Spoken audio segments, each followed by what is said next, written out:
तुमच्या घरच्यांना अशी बाजार आमटी एकदा बनवून द्या, बोटं चाटूनच खाणार आणि परत बनवायला सांगणार. कशी बनवायची पुढं सांगतेच. त्याआधी पोह्यांचा नाश्ता करून घेतला.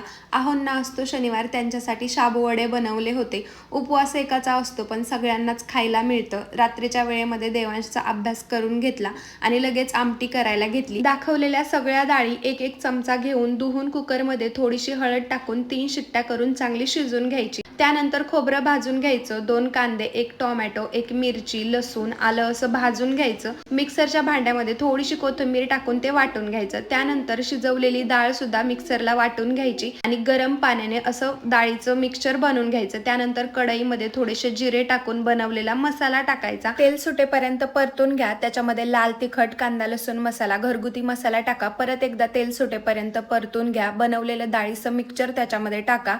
ही आमटी तशी घट्ट छान लागते, पण पातळ पाहिजे असेल तर गरम पाणी करून टाका. वरून कोथिंबीर, मीठ टाका, एक उकळी काढा आणि ही आमटी भाकरीसोबत एकदम भारी लागते.